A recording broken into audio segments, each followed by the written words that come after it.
IDFC first bank ಈ quarter ಭರ್ಜರಿ result ಬಂದಿದೆ. ಇದೇ first time IDFC first bank 1,000 ಕೋಟಿ ಪ್ರಾಫಿಟ್ ಗಡಿ ದಾಟಿದೆ. ಇವಾಗ ಮ್ಯಾನೇಜ್ಮೆಂಟ್ ಹೇಳ್ತಾ ಇದ್ದಾರೆ IDFC first bank long term ಅಲ್ಲಿ ಬ್ರೇಕ್ಔಟ್ ಆಗ್ತಾ ಇದೆ, ಅಂದ್ರೆ ಇಲ್ಲಿಂದ ನಮ್ಮ ಬಿಸ್ನೆಸ್ ರ್ಯಾಪಿಡ್ಲಿ ಗ್ರೋ ಆಗುತ್ತೆ ಅಂತ. ಹಾಗಿದ್ರೆ ಇಷ್ಟು ದಿವಸ IDFC ಫಸ್ಟ್ ಬ್ಯಾಂಕ್ ಅಲ್ಲಿ ಇದ್ದ ಪ್ರಾಬ್ಲಮ್ ಎಲ್ಲಾನು ಸರಿ ಆಯ್ತಾ? ಮ್ಯಾನೇಜ್ಮೆಂಟ್ ಏನ್ ಹೇಳ್ತಾ ಇದ್ದಾರೆ, ಈ ಕಂಪ್ನಿ ಫ್ಯೂಚರ್ ಏನು, ಇದ್ರ ಬಗ್ಗೆ ಪೂರ್ತಿ ತಿಳ್ಕೊಬೇಕಂದ್ರೆ ಈ ವಿಡಿಯೋನ ಪೂರ್ತಿಯಾಗಿ ನೋಡಿ.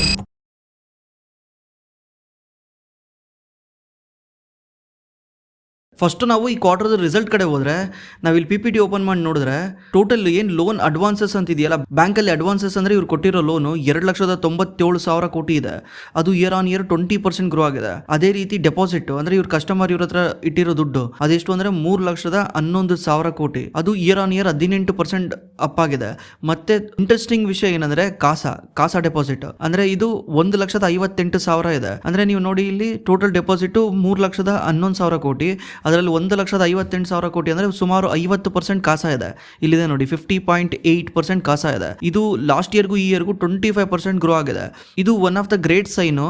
ಮತ್ತೆ ಈ ಕಾಸಾ ತುಂಬಾ ಸ್ಟಿಕ್ಕಿ ಇರುತ್ತೆ, ಅಂದ್ರೆ ಜನಗಳು ಬ್ಯಾಂಕಲ್ಲಿ ದುಡ್ಡು ಇನ್ವೆಸ್ಟ್ ಮಾಡಿರೋದು, ದುಡ್ಡು ಹಾಕಿರೋದನ್ನ ಈಸಿಲಿ ಸುಮ್ಮನೆ ಬಿಡಿಸ್ಕೊಳಲ್ಲ. ಅದು ಸಣ್ಣ ಸಣ್ಣ ಅಮೌಂಟ್ ಇರ್ಬೋದು, ದೊಡ್ಡ ಅಮೌಂಟ್ ಇರ್ಬೋದು, ಈಸಿಲಿ ಬಿಡಿಸ್ಕೊಳಲ್ಲ, ತುಂಬಾ ಸ್ಟಿಕ್ಕಿ ಇರುತ್ತೆ. ಅದಕ್ಕೆ ಕಾಸಾನ ತುಂಬಾ ಗ್ರೇಟ್ ಆಗಿ ನೋಡ್ತಾರೆ. ಮತ್ತೆ ಇವ್ರದ್ದು ಗ್ರಾಸ್ NPA ಕೂಡ ಸಖತ್ ಇಂಪ್ರೂವ್ ಆಗಿದೆ, 1.51% ಇದೆ.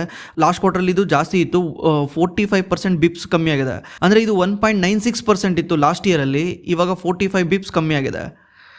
ನೆಟ್ NPA ಕೂಡ ಕಮ್ಮಿ ಆಗಿದೆ. ಅದೇ ರೀತಿ ನೆಟ್ ಇಂಟ್ರೆಸ್ಟ್ ಮಾರ್ಜಿನ್, ನಾವು ಮೊನ್ನೆ HDFC ಬ್ಯಾಂಕಲ್ಲಿ ಮಾತಾಡಿದ್ವಲ್ಲ ನೆಟ್ ಇಂಟ್ರೆಸ್ಟ್ ಮಾರ್ಜಿನ್, ಇವ್ರು ನೋಡಿ ನೆಟ್ ಇಂಟ್ರೆಸ್ಟ್ ಮಾರ್ಜಿನ್ ಎಷ್ಟಿದೆ, 5.96 ಇದೆ. ಮತ್ತು ಇವ್ರದ್ದು ಕಾಸ್ಟ್ ಆಫ್ ಫಂಡ್ ಅಂದರೆ ಇವ್ರಿಗೆ ಎಲ್ಲ ಸೇರಿ ಎಷ್ಟು ಕಾಸ್ಟ್ ಆಗುತ್ತೆ ಫಂಡಿಗೆ, ಟೋಟಲ್ ಇವರು ಕಸ್ಟಮರ್ ಡೆಪಾಸಿಟ್ ಮಾಡೋದು ಮತ್ತು ಎಲ್ಲನೂ ಸೇರಿದ್ರೆ ಎಷ್ಟಾಗುತ್ತೆ ಅಂದರೆ 5.96 ಇದೆ. ಇದು ಲಾಸ್ಟ್ ಇಯರ್ಗೂ ಈ ಇಯರ್ಗೂ ಅರೌಂಡ್ ಅರ್ಧ ಪೈಸಾ ಕಮ್ಮಿ ಆಗಿದೆ. ಕೋರ್ ಆಪರೇಟಿಂಗ್ ಪ್ರಾಫಿಟ್ ಬಂದ್ಬಿಟ್ಟು ಇವ್ರದ್ದು 2,371 ಕೋಟಿ ಇದೆ. ನೆಟ್ ಪ್ರಾಫಿಟ್ ಎಲ್ಲ ಟ್ಯಾಕ್ಸ್ ಗಿಕ್ಸ್ ಎಲ್ಲ ಕಟ್ಟಾಗಿ ಇದು 1,075 ಕೋಟಿ ಇದೆ. ರಿಟರ್ನ್ ಆನ್ ಅಸೆಟ್ 1% ಇದೆ. ಇಲ್ಲಿಂದ ರಿಟರ್ನ್ ಆನ್ ಅಸೆಟ್ ಇಂಪ್ರೂವ್ ಆಗ್ತಾ ಇದೆ. ಆಕ್ಚುಲಿ ನಿಮಗೆ ಅನ್ನಿಸ್ಬೋದು ಇಲ್ಲಿ ಕೋರ್ ಆಪರೇಟಿಂಗ್ ಪ್ರಾಫಿಟ್ 2,371 ಕೋಟಿ ಇದೆ, ಮತ್ತೆ ಬರೀ 1,000 ಕೋಟಿ ಅಷ್ಟೇ ಇದೆಯಾ ನೆಟ್ ಪ್ರಾಫಿಟ್ ಇದೆಯಾ ಅಂತ. ಅದಕ್ಕೆ ನಾವು ನೀಟಾಗಿ ಹೋಗಿ ನೋಡಬೇಕು. ನೋಡಿ ಕ್ವಾರ್ಟರ್ಲಿ ಇನ್ಕಮ್ ಸ್ಟೇಟ್ಮೆಂಟ್ ಇದೆಯಲ್ಲ, 46 ಪೇಜಲ್ಲಿ ಇದೆ. ಇದರಲ್ಲಿ ನಿಮಗೆ ಕಂಪ್ಲೀಟ್ ಇನ್ಫಾರ್ಮೇಷನ್ ಇರುತ್ತೆ. ಇದರಲ್ಲಿ ಇಂಟ್ರೆಸ್ಟ್ ಇನ್ಕಮ್ ಇದೆಯಲ್ಲ, ಅಂದರೆ ಟೋಟಲ್ ಇವ್ರಿಗೆ ಇಂಟ್ರೆಸ್ಟ್ ಇನ್ಕಮ್ ಎಷ್ಟು ಬಂದಿದೆ ಅಂದರೆ ಈ ಕ್ವಾರ್ಟ್ರಲ್ಲಿ Q1 27 ಈ ಕ್ವಾರ್ಟ್ರಲ್ಲಿ ಎಷ್ಟು ಬಂದಿದೆ ಅಂದರೆ 11,000 ಕೋಟಿ ಟೋಟಲ್ ಇಂಟ್ರೆಸ್ಟ್ ಇನ್ಕಮ್ ಬಂದಿದೆ. ಲಾಸ್ಟ್ ಇಯರ್ಗೂ ಈ ಇಯರ್ಗೂ 14% 15% ಗ್ರೋ ಆಗಿದೆ.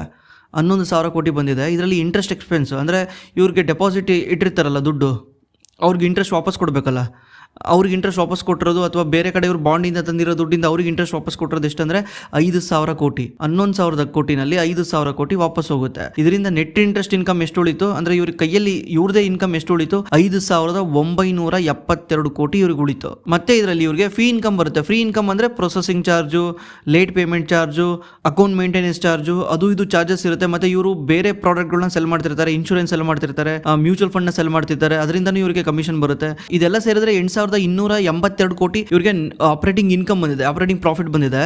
ಅದರಲ್ಲಿ ನೀವು ಇಲ್ಲಿ ನೋಡ್ಬೋದು ಟ್ರೇಡಿಂಗ್ ಗೇನ್ ಅಂತ. ಈ ಟ್ರೇಡಿಂಗ್ ಗೇನ್ ಬಂದ್ಬಿಟ್ಟು GSEC ಬಾಂಡ್ ಇಟ್ಕೊಂಡಿರ್ತಾರೆ, ಮತ್ತೆ US ಡಾಲರಲ್ಲಿ ಕರೆನ್ಸಿ ಇಟ್ಕೊಂಡಿರ್ತಾರೆ. ಅದರಿಂದ ಏನಾದರೂ ಒಂದು ಟ್ರೇಡಿಂಗ್ ಗೇನ್ ಆದರೆ ಇದರಿಂದ ಗೇನ್ ಬರುತ್ತೆ. ಇದನ್ನ ನಾರ್ಮಲಿ ನಾವು ಕನ್ಸಿಡರ್ ಮಾಡಲ್ಲ, ಇವರು ಕೂಡ ಕನ್ಸಿಡರ್ ಮಾಡಲ್ಲ, ಯಾಕಂದ್ರೆ ಇದು ನೆಕ್ಸ್ಟ್ ಕ್ವಾರ್ಟರ್ ಮೈನಸ್ ಆಗ್ಬೋದು ಅಥವಾ ಪ್ಲಸ್ ಆಗ್ಬೋದು. ಇದನ್ನ ಕನ್ಸಿಡರ್ ಮಾಡಂಗಿಲ್ಲ.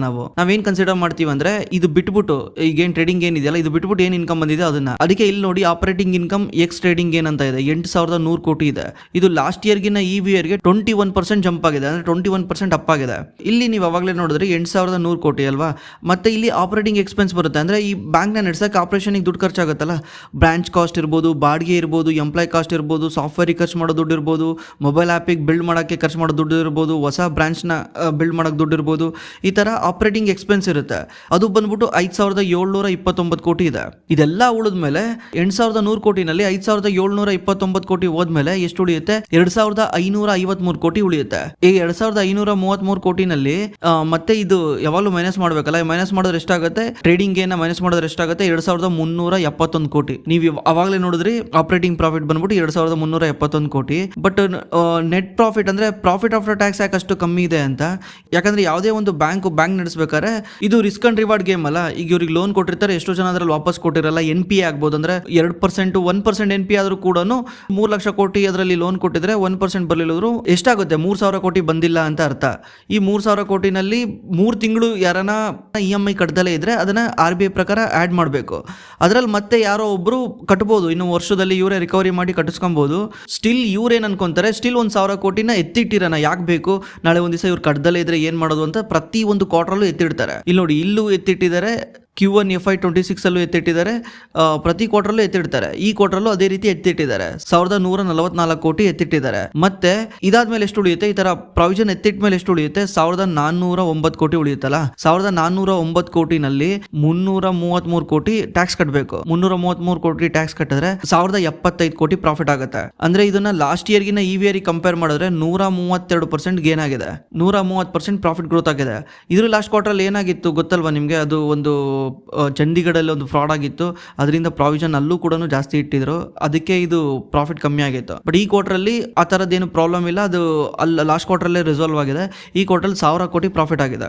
ಇವಾಗ ನಮಗೆ ಬ್ಯಾಂಕ್ ಯಾಕೆ ಇಂಟ್ರೆಸ್ಟಿಂಗ್ ಅನಿಸ್ತಿದೆ ಅಂದ್ರೆ, ಮೇನ್ ರೀಸನ್ ಬಂದ್ಬಿಟ್ಟು ಬಹಳ ರೀಸನ್ ಇದೆ. ಅದರಲ್ಲಿ ಮೇನ್ ರೀಸನ್ ಇದು ಹೇಳ್ಕೊಂಡು ಹೋದ್ರೆ ತುಂಬಾ ಲೇಟ್ ಆಗುತ್ತೆ ಅಂತ ನಾನು ಇದು ಮೇನ್ ರೀಸನ್ ಹೇಳ್ತಾ ಇದ್ದೀನಿ. ಇದನ್ನ ಅರ್ಥ ಮಾಡ್ಕೊಂಡ್ರೆ ನಿಮಗೂ ಚೆನ್ನಾಗಿರುತ್ತೆ, ಅರ್ಥ ಮಾಡ್ಕೊಳ್ಳಿ. ಇಲ್ಲಿ ನಾವು ಕಾಸ್ಟ್ ಟು ಇನ್ಕಮ್ ರೇಷಿಯೋ ಅಂತ ನೋಡ್ತೀವಿ. ಕಾಸ್ಟ್ ಟು ಇನ್ಕಮ್ ರೇಷಿಯೋ ಅಂದ್ರೆ ಇಲ್ಲಿ ನೋಡಿ, ಪ್ರೀ ಮರ್ಜರ್, ಇದು ಮುಂಚೆ ನಿಮಗೆ ಗೊತ್ತಿದ್ರೆ IDFC ಮತ್ತೆ ಕ್ಯಾಪಿಟಲ್ ಫಸ್ಟ್ ಅನ್ನೋ ಒಂದು NBFC ಎರಡು ಮರ್ಜ್ ಆಗಿ IDFC ಫಸ್ಟ್ ಬ್ಯಾಂಕ್ ಆಗಿದ್ದು. ಆ ಮರ್ಜರ್ ಟೈಮಲ್ಲಿ ಎಷ್ಟಿತ್ತು ಅಂದ್ರೆ 95% ಇತ್ತು. ಅಂದ್ರೆ 100 ರೂಪಾಯಿ ಏನಾದ್ರು ಬ್ಯಾಂಕ್ ದುಡಿದ್ರೆ ಅದರಲ್ಲಿ 95 ರೂಪಾಯಿ ಖರ್ಚಾಗ್ತಾ ಇತ್ತು, ಇನ್ನು 5 ರೂಪಾಯಿ ಉಳಿತಾ ಇತ್ತು. ಕಾಸ್ಟ್ ಟು ಇನ್ಕಮ್ ರೇಷಿಯೋ ಸರಿನಾ. ಅದಾದ್ಮೇಲೆ ಏನಾಯ್ತು, ಇದು 85% ಬಂತು. 85% ಅಂದ್ರೆ 100 ರೂಪಾಯಿ ರೆವಿನ್ಯೂ ಬಂದ್ರೆ ಬ್ಯಾಂಕಿಗೆ 85 ರೂಪಾಯಿ ಖರ್ಚಾಗ್ತಾ ಇದೆ ಅಂತ ಅರ್ಥ.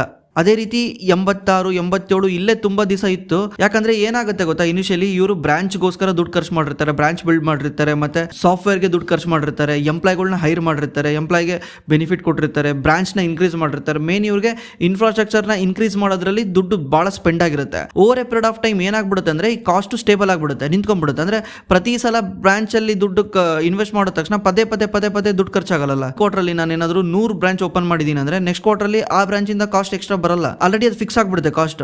ಬರ್ತಾ ಏನಾಗುತ್ತೆ, ರೆವಿನ್ಯೂ ಇನ್ಕ್ರೀಸ್ ಆಗ್ತಾ ಕಾಸ್ಟ್ ಕಮ್ಮಿ ಆಗುತ್ತೆ. ನಾನು ತೋರಿಸ್ತೀನಿ ಮುಂದೆ ಹೆಂಗಾಗುತ್ತೆ ಅಂತ. ಅಲ್ಲೇ ಮ್ಯಾಜಿಕ್ ಇರೋದು. ಇಲ್ಲಿ ನೋಡಿ, ಲಾಸ್ಟ್ ಕ್ವಾರ್ಟರ್ಲಿ ಇದು 73.5% ಇತ್ತು ಟೋಟಲ್, ಈ ಕ್ವಾರ್ಟರ್ಲಿ ಇದು 70% ಬಂದಿದೆ. ಮ್ಯಾನೇಜ್ಮೆಂಟ್ ಹೇಳ್ತಿರೋ ಪ್ರಕಾರ ಲಾಂಗ್ ಟರ್ಮ್ ಅಲ್ಲಿ ಇದು ಇನ್ನೂ ಕಮ್ಮಿ ಬರುತ್ತೆ ಅಂತ. ಯಾಕಂದ್ರೆ ಇಲ್ಲೇ ಹೇಳಿದ್ದಾರೆ ನೋಡಿ, ಡ್ಯೂ ಟು ಮೈಕ್ರೋ ಫೈನಾನ್ಸ್ ಏನಾಗಿತ್ತು, ಇವ್ರದ್ದು ಟೋಟಲ್ ಲೋನ್ ಬುಕ್ 13,000 ಕೋಟಿ ಮೈಕ್ರೋ ಫೈನಾನ್ಸ್ ಎಲ್ಲಿತ್ತು. ಮೈಕ್ರೋ ಫೈನಾನ್ಸ್ ಬಂದ್ಬಿಟ್ಟು ಒಳ್ಳೆ ಈಲ್ಡ್ ಕೊಡೋದು. ಇಲ್ಲಿ ನೋಡಿ 23% ಅವ್ರಿಗೆ ರಿಟರ್ನ್ ಕೊಡುತ್ತೆ. ಮೈಕ್ರೋ ಫೈನಾನ್ಸ್ ಅಲ್ಲಿ ಇವ್ರಿಗೆ 23% ಇಂಟ್ರೆಸ್ಟ್ ಬರುತ್ತೆ. ಓಕೆ, ಇದು ಬಂದ್ಬಿಟ್ಟು ಈಗ ಸಡನ್ಲಿ 6,000 ಕೋಟಿ ಆಗಿದೆ.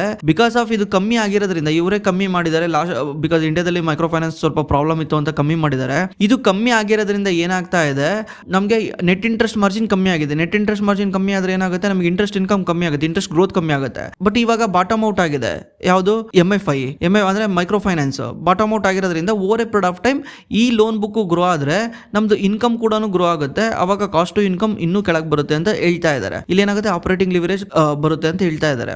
ನೋಡಿ, ಇವ್ರದ್ದು ಮೈಕ್ರೋ ಫೈನಾನ್ಸ್ ಅಲ್ಲಿ ಕಾಸ್ಟ್ ಟು ಇನ್ಕಮ್ ತುಂಬಾ ಕಡಿಮೆ ಇದೆ. ಇಲ್ಲಿ ಪೀಕ್ ತುಂಬಾ ಲೋ ಅಂದ್ರೆ ಇಲ್ಲಿಗೆ ಬಂದಿತ್ತು, ಮತ್ತೆ ರೈಸ್ ಆಗಿ ಈಗ ಇನ್ನೂ ನೆಕ್ಸ್ಟ್ ಡೌನ್ ಬರುತ್ತೆ ಅಂತ ಪ್ರಿಡಿಕ್ಟ್ ಮಾಡ್ತಿದ್ದಾರೆ. ಕಾಸ್ಟ್ ಟು ಇನ್ಕಮ್ ರೇಷಿಯೋನ ತುಂಬಾ ಚೆನ್ನಾಗಿ ಅರ್ಥ ಮಾಡ್ಕೊಬೇಕು ನೀವು. ಮತ್ತೆ ಇಲ್ಲಿ ನೋಡಿ, ಈ ರಿಟೇಲ್ ಲೋನ್ ಕೊಡ್ತಾರಲ್ಲ, ರಿಟೇಲ್ ಲೋನ್ ಅಲ್ಲಿ ಕಾಸ್ಟ್ ಟು ಇನ್ಕಮ್ ರೇಷಿಯೋ ಎಷ್ಟು ಜಾಸ್ತಿ ಇದೆ. ಯಾಕಂದ್ರೆ ರಿಟೇಲ್ ಲೋನ್ ಅಲ್ಲಿ ಬ್ರಾಂಚ್ ಬಿಲ್ಡ್ ಮಾಡಬೇಕು, ಕಸ್ಟಮರ್ನ ಅಕ್ವೈರ್ ಮಾಡಬೇಕು, ದುಡ್ಡು ಖರ್ಚು ಮಾಡಬೇಕು, ಕಸ್ಟಮರ್ನ ಒಳಗೆ ಕರ್ಕೊಂಬರಕ್ಕೆ ಭಾಳ ದುಡ್ಡು ಖರ್ಚು ಮಾಡಬೇಕು, ಎಂಪ್ಲಾಯ್ಗಳಿಗೆಲ್ಲ ಜಾಸ್ತಿ ಇನ್ಸೆಂಟಿವ್ ಕೊಡಬೇಕು, ಒಳಗೆ ಕರ್ಕೊಂಬರಕ್ಕೆ ಭಾಳ ದುಡ್ಡು ಖರ್ಚು ಮಾಡಬೇಕು. ಅದಕ್ಕೆ 2021ರಲ್ಲಿ ಇದು ಇವ್ರೇನಾದ್ರು 100 ರೂಪಾಯಿ ರೆವಿನ್ಯೂ ಬಂದ್ರೆ ಇವ್ರಿಗೆ ರಿಟೇಲ್ ಲೋನ್ ಅಲ್ಲಿ 533 ರೂಪಾಯಿ ಖರ್ಚಾಗ್ತಾ ಇತ್ತು. ಇವಾಗ ಅದು 148ಕ್ಕೆ ಬಂದಿದೆ. What they are expecting that over 3 to 4 years ಅಲ್ಲಿ ಇದು 100% ಬರುತ್ತೆ. ಅಂದ್ರೆ cost to income ratio down ಆಗುತ್ತೆ ಅಂತ ಹೇಳ್ತಾ ಇದ್ದಾರೆ. ಬಿಕಾಸ್ ಇಲ್ಲಿ ನೋಡಿ, ಅವರು ಹೇಳಿದ್ದಾರೆ, branches take time to get a profitability because set of cost, branches, ATM, people, technology and ETC. ಇದಕ್ಕೆ ಟೈಮ್ ಹಿಡಿಯುತ್ತೆ. ಇದು ನಿಧಾನಕ್ಕೆ ಪ್ರಾಫಿಟಬಲ್ ಬರುತ್ತೆ. ಅದು ಹೆಂಗೆ ಏನು ಅಂತ ನಾನು ನೆಕ್ಸ್ಟ್ ತೋರಿಸ್ತೀನಿ. ಕ್ರೆಡಿಟ್ ಕಾರ್ಡ್ ಅಲ್ಲೂ ಕೂಡ ಕಾಸ್ಟ್ ಟು ಇನ್ಕಮ್ ಡೌನ್ ಆಗ್ತಾ ಇದೆ. 431% ಇತ್ತು ಕಾಸ್ಟ್ ಟು ಇನ್ಕಮ್ 2021ರಲ್ಲಿ. ಅಂದ್ರೆ ಇವರು 100 ರೂಪಾಯಿ ಕ್ರೆಡಿಟ್ ಕಾರ್ಡ್ ಇಂದ ರೆವಿನ್ಯೂ ಮಾಡಕ್ಕೆ 431 ರೂಪಾಯಿ ಖರ್ಚು ಮಾಡಬೇಕಿತ್ತು. ಇವಾಗ ಎಷ್ಟಾಗಿದೆ, 83 ರೂಪಾಯಿ ಆಗಿದೆ. ಅಂದ್ರೆ ಇವ್ರು 100 ರೂಪಾಯಿ ರೆವಿನ್ಯೂ ಮಾಡಕ್ಕೆ 83 ರೂಪಾಯಿ ಖರ್ಚು ಮಾಡಬೇಕಾಗಿದೆ. ಇನ್ನು 17 ರೂಪಾಯಿ ಉಳಿತಾ ಇದೆ, ಇವ್ರ ಹತ್ರ ಪ್ರಾಫಿಟ್ ಆಗ್ತಾ ಇದೆ. ಇದು ಇನ್ನು over a period of time ಇನ್ನು ಕೆಳಗೆ ಬರುತ್ತೆ. ಇಲ್ಲಿ ಕಾಸ್ಟ್ ಟು ಇನ್ಕಮ್ ಅರ್ಥ ಆಯ್ತಲ್ಲ. ಇವರೇನು ಹೇಳ್ತಾ ಇದ್ದಾರೆ, over a period of time job opening ತರ ನಮ್ದು cost to income ratio improve ಆಗುತ್ತೆ ಅಂತ ಹೇಳ್ತಾ ಇದ್ದಾರೆ. ಜಾಬ್ ಓಪನಿಂಗ್ ಅಂದ್ರೆ ಈ ತರ, ಇಲ್ಲಿ ನೋಡಿ ಯಾವ ರೀತಿ ಹಿಂಗೆ ಬಾಯಿ ಓಪನ್ ಆಗಿದೆಯಲ್ಲ, ಇಲ್ಲಿ ಮೇಲೆ ಹೋಗಿದೆ, ಇದು ಕೆಳಗೆ ಬಂದಿದೆ. ಈ ತರ ನಮ್ದು cost to income ratio improve ಆಗುತ್ತೆ ಅಂತ ಹೇಳ್ತಾ ಇದ್ದಾರೆ. ಹೆಂಗಂದ್ರೆ ಇಲ್ಲಿ ನೋಡಿ, ಆಪರೇಟಿಂಗ್ ಪ್ರಾಫಿಟ್ ಬಂದ್ಬಿಟ್ಟು 21% ಗ್ರೋ ಆಗ್ತಾ ಇದೆ.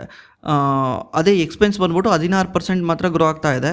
Over a period of time ಇದನ್ನ 12% ತಗೊಂಬರ್ತೀವಿ ಅಂತ ರೀಸೆಂಟ್ಲಿ ಕಾನ್ಕಾಲಲ್ಲಿ ಹೇಳಿದ್ದಾರೆ. ಈಗ ಕಾನ್ಕಾಲ್ ಅಟೆಂಡ್ ಆಗಿದ್ದೆ, ಅದರಲ್ಲಿ ಹೇಳಿದ್ದಾರೆ. ಅದು ಇನ್ನೂ ಟ್ರಾನ್ಸ್ಕ್ರಿಪ್ಟ್ ಬಂದಿಲ್ಲ. 12% ಇದು ಗ್ರೋ ಆದರೆ 21% ನಮ್ಮದು ಲೋನ್ ಬುಕ್ ಗ್ರೋ ಆಗುತ್ತೆ, ರೆವಿನ್ಯೂ ಗ್ರೋ ಆಗುತ್ತೆ. ಇದರಿಂದ cost to income ratio down ಆಗುತ್ತೆ ಅಂತ ಹೇಳ್ತಾ ಇದ್ದಾರೆ. Cost to income ratio down ಆದರೆ ಎಷ್ಟು ಬೆನಿಫಿಟ್ ಆಗುತ್ತೆ ಅಂತ ಅರ್ಥ ಮಾಡ್ಕೊಳಕ್ಕೆ ನಾನೊಂದು ಇದ್ರ ವೆಬ್ಸೈಟ್ ಥರ ಮಾಡಿದ್ದೀನಿ. ಇಲ್ಲಿ ನೋಡಿ, ಇವಾಗ ಇವ್ರದ್ದು ಈ ವರ್ಷದ್ದು ನಾನೇ ನಿಮಗೆ ಕ್ಯಾಲ್ಕುಲೇಟ್ ಮಾಡಿ ತೋರಿಸ್ತೀನಿ ನೋಡಿ. ಕ್ವಾರ್ಟರ್ ಆನ್ ಕ್ವಾರ್ಟ್ರೇ ನೋಡೋಣ. ಇವರಿಗೆ ನೆಟ್ ಇಂಟ್ರೆಸ್ಟ್ ಇನ್ಕಮ್ 5,972 ಕೋಟಿ ಬಂದಿದೆ. ಅದರ್ ಇನ್ಕಮ್ ಬಂದ್ಬಿಟ್ಟು 2,128 ಕೋಟಿ ಬಂದಿದೆ. ಟೋಟಲ್ಲು 8,200 ಕೋಟಿ ಇವ್ರಿಗೆ ಟೋಟಲ್ ಇನ್ಕಮ್ ಬಂದಿದೆ. ಇಲ್ಲಿ 8,200 ಕೋಟಿ ನೆಟ್ ಇಂಟ್ರೆಸ್ಟ್ ಇನ್ಕಮ್ ಬಂದಿದೆ. ಕಾಸ್ಟ್ ಎಷ್ಟು ಬಂದಿದೆ? ಸಾರಿ, ಇದು 8,200 ಕೋಟಿ ಅಲ್ಲ, ನಾವಿಲ್ಲಿ ಎಕ್ಸ್ ಟ್ರೇಡಿಂಗ್ ಆಗಬೇಕು. 8,100 ಕೋಟಿ. ಮತ್ತು ಆಪ್ರೇಟಿಂಗ್ ಎಕ್ಸ್ಪೆನ್ಸ್ ಬಂದ್ಬಿಟ್ಟು 5,729 ಕೋಟಿ ಇದೆ. ಆಪ್ರೇಟಿಂಗ್ ಎಕ್ಸ್ಪೆನ್ಸು ಖರ್ಚಾಗಿರೋದು ಬ್ರಾಂಚಿಗೆ, ಬ್ಯಾಂಕಿಗೆ ಖರ್ಚಾಗಿರೋದು 5,729 ಕೋಟಿ. ಓಕೆ, ಅದು ಬಿಟ್ಟರೆ ಪ್ರಾವಿಷನ್ ಎಷ್ಟಿದೆ? ಪ್ರಾವಿಷನ್ ಬಂದ್ಬಿಟ್ಟು 1,144 ಕೋಟಿ. ಇದು ಕೂಡ ಮೈನಸ್ ಆಗುತ್ತಲ್ವಾ? 1,144 ಕೋಟಿ ಪ್ರಾವಿಷನ್ ಇದೆ. ಮತ್ತು ಟ್ಯಾಕ್ಸ್ ಬಂದ್ಬಿಟ್ಟು 25% ಫಿಕ್ಸ್ ಇರುತ್ತೆ. ಟ್ಯಾಕ್ಸ್ 25% ನೀವೇನು ದುಡಿತೀರಾ ಅದಕ್ಕೆ ಇಂಡಿಯಾದಲ್ಲಿ ಕಾರ್ಪೊರೇಟ್ ಟ್ಯಾಕ್ಸ್ 25% ಕಟ್ಟಲೇಬೇಕು. ಇವಾಗ ನಾವೇನು ಕ್ಯಾಲ್ಕುಲೇಟ್ ಮಾಡ್ಬೋದು? ಈಗ ಮ್ಯಾನೇಜ್ಮೆಂಟ್ ಅವ್ರು ಹೇಳ್ತಿದ್ದಾರೆ 21% ಇದರಲ್ಲಿ ಏನು NII ಗ್ರೋ ಆಗುತ್ತೆ ನಮ್ಮದು 20% ಅಂದ್ಕೊಂಡ್ರು ಕೂಡ ನಾವು, ಮತ್ತು ಇದನ್ನು 12% ಗ್ರೋ ಆಗುತ್ತೆ ನಮ್ಮದು ಆಪ್ರೇಟಿಂಗ್ ಎಕ್ಸ್ಪೆನ್ಸ್ ಅಂತ ಹೇಳ್ತಾ ಇದ್ದಾರೆ.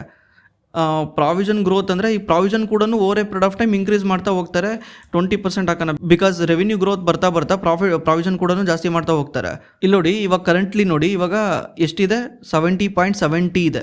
ಅಂದರೆ ಕಾಸ್ಟ್ ಟು ಇನ್ಕಮ್ ರೇಷಿಯೋ 17.70 ಇದೆ. ₹100 ದುಡಿದ್ರೆ ₹70 ಮಾತ್ರ ಬ್ಯಾಂಕಿಗೆ ಬರ್ತಾ ಇದೆ.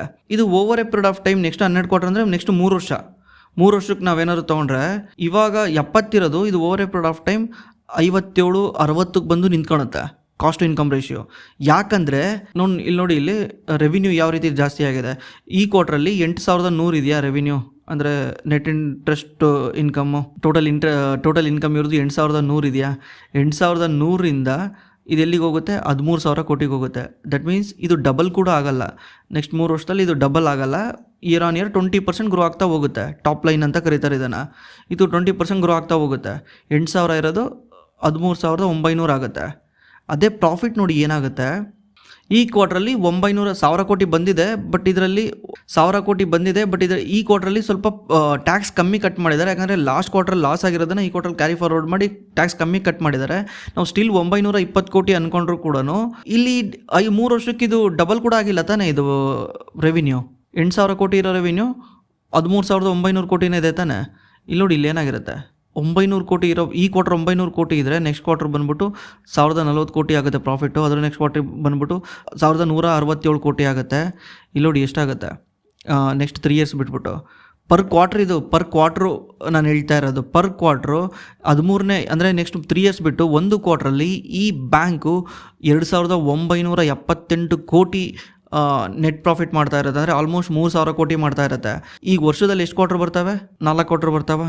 4 ಕ್ವಾರ್ಟ್ರಿಗೆ ಲೆಕ್ಕ ಹಾಕಿ ಎಷ್ಟಾಗುತ್ತೆ? 3,000 ಕೋಟಿ ಇಂಟು 4 12,000 ಕೋಟಿ ಆಗುತ್ತೆ. ಅಂದರೆ ಓವರ್ ಎ 3 ಇಯರ್ ಟೈಮಲ್ಲಿ ಈ ಬ್ಯಾಂಕು ಎವ್ರಿ ಇಯರು 12,000 ಕೋಟಿ ಪ್ರಾಫಿಟ್ ಮಾಡ್ತಾ ಇದೆ.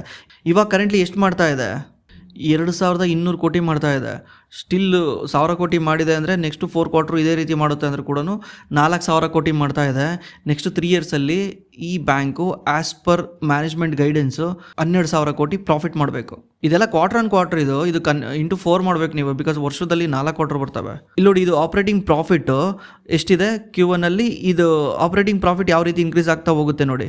ಅದೇ ರೀತಿ ಪ್ರಾವಿಷನ್ ಕೂಡ ಇನ್ಕ್ರೀಸ್ ಆಗುತ್ತೆ. ಪ್ರಾವಿಷನ್ ಇದೆಯಲ್ವಾ ನೋಡಿ, ಪ್ರಾವಿಷನ್ ಇದೆಯಲ್ಲ ರೆಡ್ ಕಲರಲ್ಲಿ ಇದೆಯಲ್ಲ, ಇದು ಕೂಡ ಇನ್ಕ್ರೀಸ್ ಆಗ್ತಾ ಹೋಗುತ್ತೆ. ಬಟ್ ಪ್ರಾವಿಷನ್ಗಿಂತ ಜಾಸ್ತಿ ಪ್ರಾಫಿಟ್ ಇನ್ಕ್ರೀಸ್ ಆಗ್ತಾ ಹೋಗುತ್ತೆ over a period of time. ಯಾಕಂದರೆ ಕಾಸ್ಟ್ ಕಮ್ಮಿ ಆಗುತ್ತೆ, ಆಪ್ರೇಟಿಂಗ್ ಕಾಸ್ಟ್ ಕಮ್ಮಿ ಆಗುತ್ತೆ. ಯಾಕಂದರೆ ಇಲ್ಲಿ ನೋಡಿ, ಇಲ್ಲಿದೆ ಎಕ್ಸ್ಪ್ಲನೇಷನ್ ಇದೆ. ಇದನ್ನೇ ಜಾ ಲೈನ್ ಅಂತ ಕರೀತಾರೆ. ಇಲ್ಲಿ ಖರ್ಚೇನು ಕಮ್ಮಿ ಆಗಲ್ಲ. ಬ್ಯಾಂಕ್ ಖರ್ಚು ಕಮ್ಮಿ ಮಾಡೋಕ್ಕಾಗಲ್ಲ. ಎಂಪ್ಲಾಯ್ಗಳ್ನ ಕಮ್ಮಿ ಸಂಬಳ ಕೊಟ್ಟು ಬ್ರಾಂಚ್ಗಳನ್ನ ಕಮ್ಮಿ ಓಪನ್ ಮಾಡ್ಕೊಂಡಿರೋಕ್ಕಾಗಲ್ಲ. ಏನಾಗುತ್ತೆ ಅಂದರೆ ಇದು ಗ್ರೋತ್ ಇರುತ್ತಲ್ಲ, ಗ್ರೋತು ಇದ್ರದ್ದು ಜಾಸ್ತಿ ಆಗುತ್ತೆ, ಇದು ಗ್ರೋ ಆಗಿರುತ್ತೆ. ಇಲ್ಲಿ ನೋಡಿ, ಇದು ಕಾಸ್ಟ್ ಬಂದ್ಬಿಟ್ಟು 5,729 ಕೋಟಿ ಇರೋದು 8,000 ಕೋಟಿಗೆ ಹೋಗಿದೆ. ಸ್ಟಿಲ್ ಇದು ಕೂಡ ಜಂಪ್ ಆಗಿದೆ, ಸುಮಾರು 2,500 ಕೋಟಿ ಜಾಸ್ತಿ ಆಗಿದೆ ಕಾಸ್ಟು. ಆದರೆ ಇನ್ಕಮ್ಮು ಇದಕ್ಕಿಂತ ಜಾಸ್ತಿ ಗ್ರೋ ಆಗಿರುತ್ತೆ. ಇದನ್ನೇ ಜಾ ಲೈನ್ ಅಂತ ಕರೀತಾರೆ. ಇನ್ಕಮ್ ಇದಕ್ಕಿಂತ ಜಾಸ್ತಿ ಗ್ರೋ ಆಗಿರೋದ್ರಿಂದ ಏನಾಗುತ್ತೆ, ಇಲ್ಲಿ ಏನು ಮುಂಚೆ ಇಲ್ಲಿಂದ ಇಲ್ಲಿಗೆ ಮೈನಸ್ ಮಾಡಿದ್ರೆ ಏನು ಉಳಿತಿತ್ತಲ್ಲ ಅದಷ್ಟು ಈಗ ಕೆಳಗಡೆ ಬಂದ್ಬಿಟ್ಟು ನೆಟ್ ಪ್ರಾಫಿಟ್ ಆಗಿ ಬರುತ್ತೆ. ಇಲ್ಲಿ ನೋಡಿ, ಇಲ್ಲಿದೆ ಇವಾಗ 8,100 ಕೋಟಿನಲ್ಲಿ 5,729 ಕೋಟಿ ಕಾಸ್ಟ್ ಇತ್ತಲ್ಲ. ಆಪ್ರೇಟಿಂಗ್ ಪ್ರಾಫಿಟ್ ಬಂದ್ಬಿಟ್ಟು 2,371 ಕೋಟಿ ಇತ್ತು. ಪ್ರಾವಿಷನ್ ಬಂದ್ಬಿಟ್ಟು ಇಷ್ಟಿದೆ. Profit before tax, profit after tax ಇಷ್ಟಿತ್ತು. 920 ಕೋಟಿ ಇದೆ ಅಂದ್ಕೊಳ್ಳಿ ಎಕ್ಸಾಂಪಲ್ಗೆ. ಕಾಸ್ಟ್ ಟು ಇನ್ಕಮ್ ರೇಷಿಯೋ ಇಲ್ಲಿ 70 ಇದೆ. Once cost to income ratio down ಆಗ್ತಾ ಏನಾಗುತ್ತೆ, ರೆವಿನ್ಯೂ ಇನ್ಕ್ರೀಸ್ ಆಗುತ್ತಲ್ಲ. ರೆವಿನ್ಯೂ ಇನ್ಕ್ರೀಸ್ ಆದ ತಕ್ಷಣ ಸ್ಟಿಲ್ ಎಕ್ಸ್ಪೆನ್ಸ್ ಕೂಡ ಇನ್ಕ್ರೀಸ್ ಆಗುತ್ತೆ, ಬಟ್ ಪ್ರಾಫಿಟ್ ಅಷ್ಟು ಫಾಸ್ಟಾಗಿ ಗ್ರೋ ಆಗಲ್ಲ. ಅದು ಆಪ್ರೇಟಿಂಗ್ ಪ್ರಾಫಿಟ್ ಇಷ್ಟಿರುತ್ತೆ.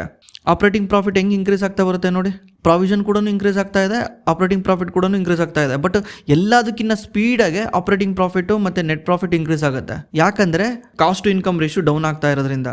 ಇದು ಕಾಸ್ಟು, ಇದು ಇನ್ಕಮ್ಮು. ಇದು ಕಾಸ್ಟ್ಗಿನ್ನ ಫಾಸ್ಟಾಗಿ ಗ್ರೋ ಆಗ್ತಿರೋದ್ರಿಂದ ಏನಾಗುತ್ತೆ, ಪ್ರಾಫಿಟ್ ಗ್ರೋತ್ ಅದಕ್ಕಿಂತ ಸ್ಪೀಡಾಗಿ ಹೋಗುತ್ತೆ. ಲೆಕ್ಕ ನೋಡ್ಕೊಬೇಕಂದ್ರೆ ನೀವು ಇಲ್ಲಿ ನೋಡಿ, ಇಲ್ಲಿ ಯಾರೋ ಇಬ್ಬರು ಓಡ್ತಿದ್ದಾರೆ ಅಂದ್ಕೊಳ್ಳಿ, ಇಬ್ಬರು ಸಮ ಇದ್ದಾರೆ, ಇವತ್ತು ಇಬ್ಬರು ಓಡ್ತಿದ್ದಾರೆ ಅಂದ್ಕೊಳ್ಳಿ.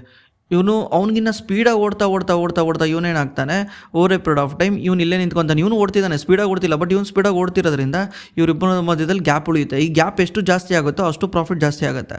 ಇಲ್ಲೇ ಯೋಚನೆ ಮಾಡಿ, ಇಲ್ಲಿ 100 ರೂಪಾಯಿ ಇತ್ತಾ, 100 ರೂಪಾಯಿನಲ್ಲಿ 70 ರೂಪಾಯಿ ಖರ್ಚಾಗ್ತಾ ಇತ್ತಾ, ಅಂದರೆ 30 ರೂಪಾಯಿ ಉಳಿತಿತ್ತಾ. ಇಲ್ಲಿ ನೋಡಿ 100 ರೂಪಾಯಿನೂ ಇದೆ. ಇವಾಗ 100 ರೂಪಾಯಿನಲ್ಲಿ ಎಷ್ಟು ಖರ್ಚಾಗ್ತಾ ಇದೆ, 57 ರೂಪಾಯಿ ಖರ್ಚಾಗ್ತಾ ಇದೆ. ಅಂದರೆ ಉಳಿದಿರೋ 43 ರೂಪಾಯಿ ನಮ್ಮ ಕೈಯಲ್ಲಿ ಉಳಿತಾ ಇದೆ. ನಾನು ಜಸ್ಟ್ 3 ಇಯರ್ಸ್ ಮಾತ್ರ ಮಾಡಿದ್ದೀನಿ. ಇದು ಅದಕ್ಕಿಂತ ಜಾಸ್ತಿ ಲೆಂತಿಗೆ ತಗೊಂಡೋದ್ರೆ 5 ಇಯರಿಗೆ ತಗೊಂಡೋದ್ರೆ 20 ಕ್ವಾರ್ಟರ್ ಆಗುತ್ತೆ. ಲೈಕ್ ಹಂಗೆ ಮಾಡೋಕ್ಕೆ ಹೋದರೆ ಇನ್ನೂ ಪ್ರಾಫಿಟ್ ಜಾಸ್ತಿ ಆಗುತ್ತೆ. ಬಟ್ ಇಷ್ಟೊಂದೆಲ್ಲ ಎಕ್ಸ್ಪೆಕ್ಟ್ ಮಾಡೋದು ರಾಂಗ್. ಬಿಕಾಸ್ 5 ವರ್ಷದೆಲ್ಲ ನಾವು ಪ್ರಿಡಿಕ್ಟ್ ಮಾಡ್ಕೊಂಡು ಕೂತ್ಕೊಳ್ಳೋಕ್ಕಾಗಲ್ಲ. ನಾವು ಪ್ರಿಡಿಕ್ಟ್ ಮಾಡ್ತಿಲ್ಲ, ಬೇಸ್ಡ್ ಆನ್ ಮ್ಯಾನೇಜ್ಮೆಂಟ್ ಹೇಳ್ತಿರೋದನ್ನೇ ನಾನು ಹೇಳ್ತಿರೋದು. ನಾನಿಲ್ಲಿ ಪ್ರಿಡಿಕ್ಟ್ ಮಾಡ್ಕೊಂಡು ಕೂತ್ಕೊಂತ ಇಲ್ಲ. ಅಕಸ್ಮಾತ್ ಏನಾದರೂ 5 ಇಯರಿಗೆ ತಗೊಂಡೋದ್ರೆ 5,000 ಕೋಟಿ ಪರ್ ಕ್ವಾರ್ಟರ್ ಪ್ರಾಫಿಟ್ ಆಗುತ್ತೆ. ವರ್ಷಕ್ಕೆ ಬಂದ್ಬಿಟ್ಟು 20,000 ಕೋಟಿ ಆಗುತ್ತೆ. ಜಸ್ಟ್ ಈಗ 12 ತಿಂಗಳದೇ ಮಾಡೋಣ. 12 ತಿಂಗಳು ಮಾಡಿದ್ರೆ ಅಂದರೆ 2029ಕ್ಕೆ 2020 FY 29 ಅಂದರೆ ಇವಾಗ ನೋಡಿ, ಈ ಮಾರ್ಚ್ ಮುಗಿದ ತಕ್ಷಣ ಏನು ಕ್ವಾರ್ಟರ್ ಬರುತ್ತಲ್ಲ, ಇದು ಆಲ್ರೆಡಿ FY 27 ಅಂತ ಕರೀತಾರೆ. ಅದೇ ರೀತಿ 2028 ಮಾರ್ಚಿಗೆ FY 29 ಸ್ಟಾರ್ಟ್ ಆಗುತ್ತೆ. ಅಲ್ಲಿಂದ ಬಡ 2-3 ಕ್ವಾರ್ಟರ್ ಅದಾದಮೇಲೆ ಈ ಬ್ಯಾಂಕು ಕ್ವಾರ್ಟರ್ಲಿ 3,000 ಕೋಟಿ ರೆವೆನ್ಯೂ ಮಾಡ್ತಾ ಇರುತ್ತೆ. ವರ್ಷಕ್ಕೆ 12,000 ಕೋಟಿ ಮಾಡ್ತಾ ಇರುತ್ತೆ.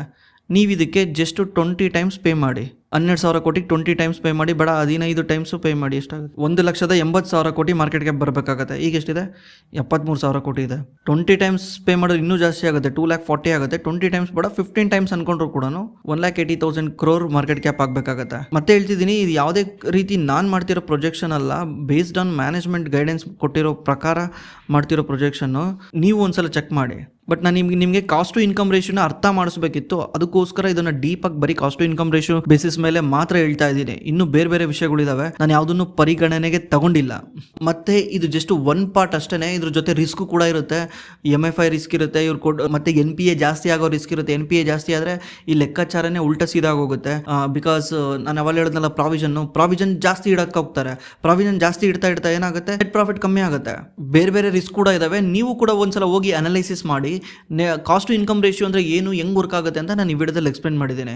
ಮತ್ತು ನಿಮ್ಗೆ ಏನಾದರೂ ಸ್ಟಾಕ್ ಮಾರ್ಕೆಟಲ್ಲಿ ಇನ್ವೆಸ್ಟ್ ಮಾಡೋಕ್ಕೆ ಹೆಲ್ಪ್ ಬೇಕಿದ್ರೆ ನಮ್ಮ ಡಿಸ್ಕ್ರಿಪ್ಷನಲ್ಲಿ ಗೂಗಲ್ ಫಾರ್ಮ್ ಇರುತ್ತೆ. ಆ ಗೂಗಲ್ ಫಾರ್ಮಲ್ಲಿ ನೀವೇನಾದರೂ ನಿಮ್ಮ ಡೀಟೇಲ್ನ ಎಂಟ್ರಿ ಮಾಡಿದ್ರೆ ನಮ್ಮ ಟೀಮ್ ನಿಮಗೆ ಕಾಲ್ ಮಾಡಿ ಹೆಲ್ಪ್ ಮಾಡ್ತಾರೆ. ಥ್ಯಾಂಕ್ಸ್ ಫಾರ್ ವಾಚಿಂಗ್, ಮತ್ತೆ ಸಿಗೋಣ.